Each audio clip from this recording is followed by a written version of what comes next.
Assalamualaikum warahmatullahi wabarakatuh. Perkenalkan, nama saya Muhammad Farel Auludin dengan NIM 2509 11 6055. Jadi di sini saya akan mengerjakan mini project saya, yaitu mini project yang kedua. Nah, jadi di sini tuh saya diberikan studi kasus tentang penilaian pelajaran pengantar teknologi informasi. Nah, di sini saya akan mengikuti petunjuk dari pengerjaannya. Seperti ini, teman-teman. Ya, dengan aturan-aturan sebagai berikut. Jadi, langkah awalnya saya ingin mengubah warna dari judul-judulnya. Pertama, saya akan mengubah warna dari penilaian mata pelajaran pengantar teknologi informasi, yaitu menggunakan Merge and Center, teman-teman. Oke, jadi kita blok nih dari A1 sampai dengan G1 dan G2, teman-teman. Jadi kita blok dan kita klik Merge and Center. Selanjutnya kita juga akan memberikan Merge and Center pada nomor nama-nama mahasiswanya, teman-teman. Kita klik lagi Merge and Center. Lalu untuk nama juga kita lakukan hal yang serupa. Merge and Center juga. Dan selanjutnya ada nilai akhir juga yang akan kita gabungkan di sini sel-selnya. Ini juga kita blok juga, teman-teman, ke bawah. Oke, selanjutnya kita lihat lagi. Di sini dia berwarna hijau ya, teman-teman. Jadi kita akan mengikuti warna dari aturan pengerjaannya. Di sini kita akan memberikan warna hijau, teman-teman. Di sini ada warna hijau. Lalu selanjutnya kita lihat lagi. Oke, warna hijau. Nah, lanjut, teman-teman, di sini. Kita kasih warna hijau juga di sini. Di sini hijau. Di sini juga hijau, teman-teman. Di nilai akhir dan status juga kita ganti menggunakan warna hijau. Oke, selanjutnya di sini Oke, untuk tugas juga warna hijau, teman-teman. Kita ganti di sini dengan warna hijau. Sebenarnya bisa langsung kita blok aja ya, teman-teman, jika ingin cepat. Cuman saya menggunakan cara satu persatu seperti tadi. Oke, di sini sudah selesai di bagian atas. Terus di bagian sini akan diberikan dengan warna kuning, teman-teman, yang akan diisi dengan format tanggal, teman-teman. Oke, kita blok aja langsung, teman-teman, biar cepat ya. Caranya itu kita klik, lalu kita tahan, kita geser ke kanan, teman-teman. Lalu kita menggunakan warna kuning. Oke, sudah seperti itu. Kita lanjut memberikan warna di bagian sini ya, teman-teman, dengan menggunakan warna hijau dan menggunakan Merge and Center juga, teman-teman, ya. Oke, kita kita Merge and Center, teman-teman. Aduh, salah. Maaf. Oh, ini kita karena dia apa namanya? Karena dia teksnya ini melebihi dari kolomnya, teman-teman, kita bisa double klik di sini sampai dia seperti tanda tanda plus gitu, teman-teman. Kita double klik. Nah, maka otomatis dia akan mengikuti panjang teksnya, teman-teman. Seperti itu. Nah, lalu kita ganti menggunakan warna hijau untuk di bagian atas ini, teman-teman. Oke, lanjut. Kita mulai. Oh, di sini maaf teman-teman, di sini warna oranye ya. Kita ganti dulu warna oranye. Nah, di sini warna oranye teman-teman. Oke, sudah sama warnanya. Kita tinggal memasukkan karena seperti di petunjuk tadi dia tuh di sini tanggal. Jadi kita masukkan format tanggal. Caranya dengan menggunakan rumus today. Kita bisa langsung tap aja teman-teman di sini biar cepat tap. Nah, maka dia otomatis akan membuka kurung di sini teman-teman. Kita bisa langsung tutup kurung karena di sini tanggal 5 Oktober. Jadi agar dia bisa kembali ke tanggal 1 September, maka kita butuh yang namanya pengurangan teman-teman. Dari tanggal 5 Oktober ke tanggal 1 September itu harus dikurang berapa sih? Harus dikurang 34 ya teman-teman. Maaf, 34. Oke, kita enter saja. Oke, di sini dia formatnya masih menggunakan hari ya teman-teman. Oke, kita lanjut di sini. Kita pakai cara yang tadi, today. Oke, langsung kita tap teman-teman. Set. Nah, kita tutup kurung juga. Kita lihat di sini teman-teman. Oke, 7 September dan juga 30 September. Dari tanggal, maaf, ini nol sekarang. Nah, kita hitung lagi teman-teman, kan sekarang ini tanggal 5 Oktober. Berapa hari sih dia mundur ke belakang agar menjadi tanggal 7 September? Jadi agar dia bisa menjadi tanggal 7 September, dia itu harus mundur sebanyak 28 hari ya teman-teman. Nah, 28 hari teman-teman. Oke, selanjutnya ada tanggal 30 September tadi teman-teman. Oke, di sini kita pakai rumus seperti yang tadi, today. Kita langsung tap saja biar mempercepat. Kita tutup kurung teman-teman. Lalu kita kurangkan agar dia menjadi tanggal 30 September yang dari awalnya itu tanggal 5 Oktober. Kita kurangkan 6. Oh enggak, kurangkan 7 ya teman-teman. Maaf salah, di sini kurang 7 agar dia menjadi tanggal 28. Maaf, dikurang 8 ternyata. Eh, dikurang 5. Dikurang 5 ternyata teman-teman. Oke. Jadi di sini karena dia masih menggunakan bahasa Inggris dan juga ada nama-nama harinya ya teman-teman, kita harus menyesuaikan dengan petunjuk pengerjaannya. Jadi kita samakan saja dengan cara diblok dulu, diblok terlebih dahulu teman-teman, lalu bentar ya. Nih, diblok terlebih dahulu, lalu kita klik kanan teman-teman. Kita pilih format cell.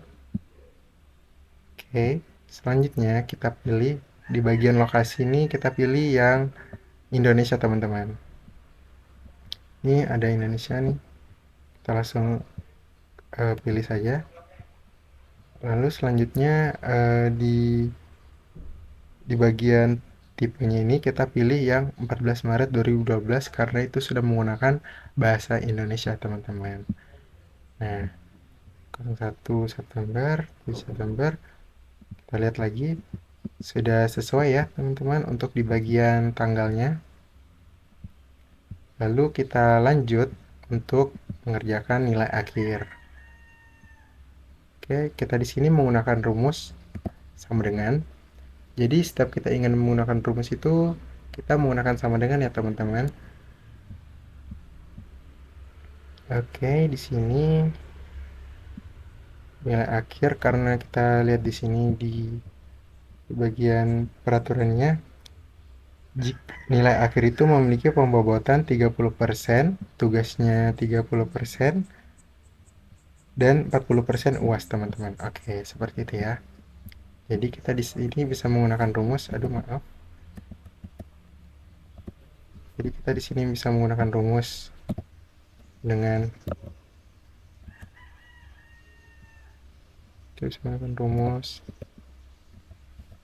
Oke, kita di sini klik di bagian tugas. Nah, di bagian sel tugas ini teman-teman nilainya, nilai tugas. Kita lalu kalikan dengan 30% tadi ya, teman-teman. Di sini kita bisa menggunakan dua cara, di 30% atau enggak 0,3. Seperti itu, teman-teman. Cuman saya di sini menggunakan persen ya, teman-teman. Jadi langsung saja kita plus. Di sini di UTS tadi 30% juga, teman-teman. 30%. Lalu kita plus di bagian UAS kita klik juga, teman-teman, di bagian sel UAS-nya. Lalu kita kalikan dengan 40%, teman-teman. Maaf, 40%. Oke, sudah, teman-teman, tinggal kita klik. Nah, sudah jadi ya, teman-teman. Kita menggunakan autofill di sini, tinggal diklik dua kali, teman-teman, atau juga bisa diseret ke bawah. Cuman saya agar lebih sederhana, bisa langsung diklik begini. Nah, sudah jadi ya, teman-teman. Ya, untuk statusnya kita lihat status di sini. Jika nilai akhir lebih dari sama dengan 90 sangat baik. Jika lebih dari 80 tetapi kurang dari 90 hasilnya baik. 75 cukup baik, 65 cukup, kurang dari 65. Oke, jadi kita menggunakan rumus if bertingkat, teman-teman. Seperti ini. Kita sama dengan if, langsung tap aja, teman-teman. Kita bisa klik pada nilai akhir untuk logical testnya. Oke, jika dia lebih dari sama dengan nilai akhir, maka jika nilai akhir lebih dari sama dengan 90, nanti akan muncul status sangat baik. Oke, kita titik koma, kita mengikuti di sini ya, teman-teman, karena titik koma kita beri tanda petik sangat baik. Oke, kita langsung copy aja, teman-teman, biar cepat. Copy. Maaf, di sini kita kasih ini dulu. Nah, oke, kita copy langsung. Set, Ctrl C, dan kita copy. Ctrl V. Oke, selanjutnya itu ada 80. Lalu juga ada untuk nilai di atas 80 dia statusnya baik, teman-teman. Kita langsung saja kita copy lagi. Ctrl lagi. Selanjutnya ada di 75 dengan nilai cukup baik. Lalu kita copy lagi dengan nilai cukup untuk nilai di atas 65, teman-teman. Oke, sudah. Coba. Oke, di sini saya lupa memberi tanda kurung atau parenthesis. Oke, 4 kali ya, teman-teman, karena di sini ada 4 pembuka kurung. Nah, di sini 84 hasilnya baik, sesuai dengan rumus yang tadi. Kita langsung double klik di sini. Oke, di sini kenapa dia di sini kenapa dia bisa 0? Karena saya lupa memberi jika value-nya itu salah. Oke, di sini saya akan merevisi di bagian sini, teman-teman. Tanda koma kurang kalau misalnya dia di bawah 65 ya. Oke, sudah. Nah, kita tinggal seperti itu, teman-teman ya. Oke, kita akan menghitung di sini. Maaf, ini di merge and center juga, teman-teman. Nah, seperti ini ya. Jumlah siswanya kita bisa menggunakan count sama dengan dulu teman-teman, count count T. Lalu kita langsung bisa ngeblok dari nama-namanya.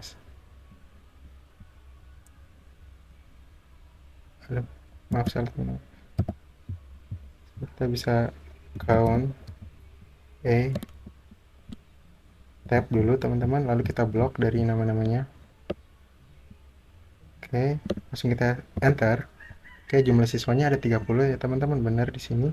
Oh ya, di sini saya lupa memberi nomor pada siswanya, mahasiswanya.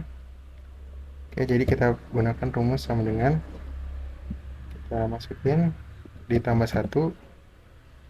Nah, jadi dia setiap turun ke bawah itu dia ditambahin 1 ya teman-teman dari angka yang ada di atas. Tinggal kita double klik langsung jadi teman-teman. Jumlah siswa yang lulus. Oke. Jadi kita menggunakan rumus count if yang menggunakan persyaratan.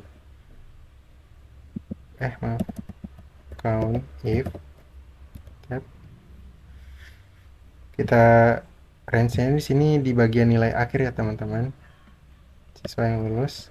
Tadi kan siswa yang lulus itu di atas 65 ya teman-teman. Kita maaf. Di sini kita beri titik koma. Lalu kriterianya teman-teman. Kita di sini beri tanda petik lebih dari sama dengan 65 kan. Dari sama dengan 65. Langsung saja kita enter.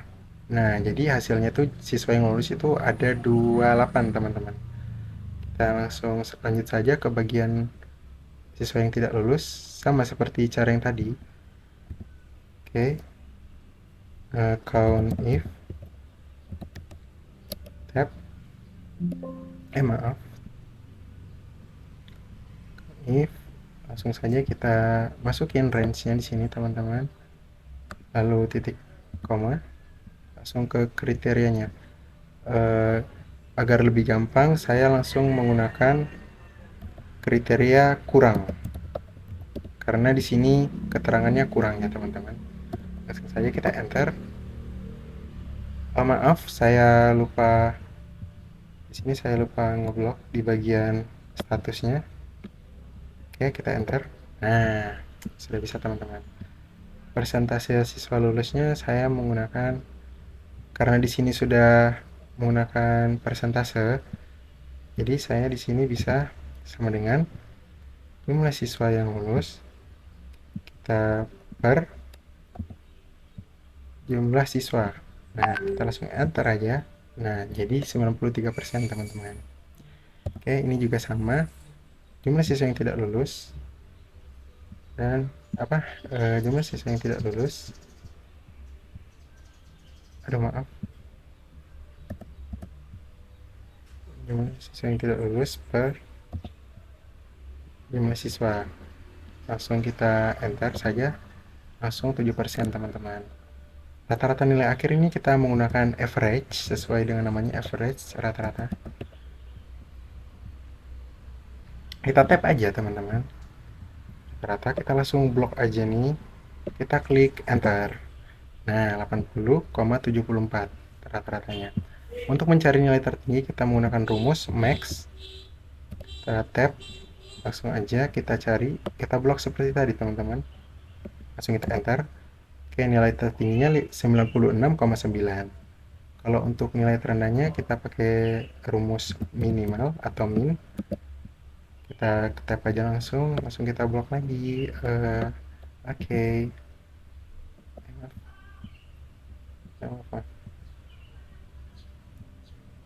Salah teman-teman, ada kesalahan. Oke, di sini. Nah, set. Nah, 63,2 di sini ya teman-teman, nilai terendah. Jumlah siswa yang mengumpulkan tugas kita menggunakan rumus count. Karena count ini hanya menghitung sel yang berupa angka teman-teman. Sama dengan count tab. Nah, set. Langsung kita Apa ya teman-teman? Ada 29 mahasiswa atau siswa yang mengumpulkan tugas.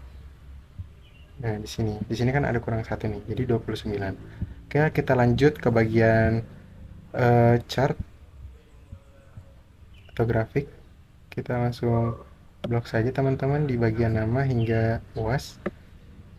Kita masuk ke menu insert, recommended chart.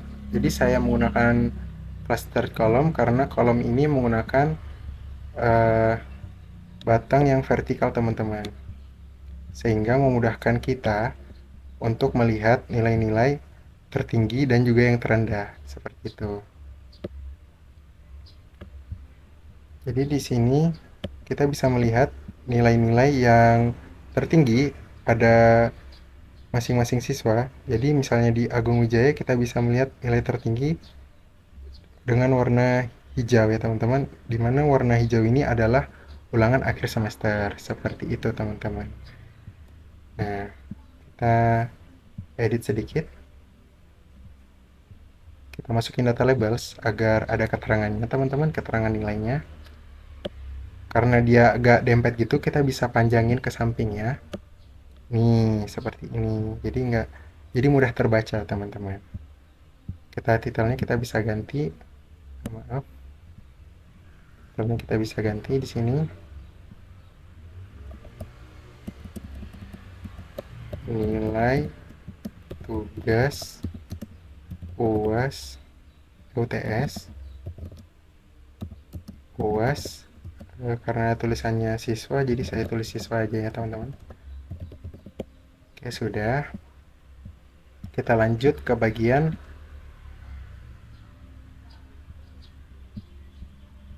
Oke, sudah selesai di bagian yang grafiknya. Kita lanjut sekarang ke bagian persentasenya, teman-teman. Jadi saya akan mencari persentase dari jumlah siswa yang lulus dan juga yang tidak lulus. Kita masuk ke insert lagi, recommended chart. Jadi saya di sini ingin menggunakan pie chart, teman-teman, karena dia menggunakan proposisi visual seperti ini sehingga memudahkan kita melihat persentase. Oke, kita taruh di sini saja teman-teman. Kita masukin data labelsnya, lalu kita pilih di bagian quick layout untuk persentasenya. Kita bisa memilih berbagai macam di sini. Cuman saya akan memilih di layout kedua untuk memudahkan saya. Oke, kenapa saya pilih pie chart ini sesuai dengan apa yang saya katakan di awal untuk memudahkan kita melihat proposisi dari persentase jumlah siswa yang lulus dan yang tidak lulus. Jadi di sini kita bisa melihat jumlah siswa yang lulus itu ada 93% siswa yang dimana menyatakan bahwa guru-guru yang mengajar ini berhasil lah. Jadi untuk yang 7% ini guru-guru bisa mengevaluasi di mana kekurangan saat mereka mengajar, seperti itu. Oke, seperti itu saja mungkin video dari saya. Sekian dan terima kasih.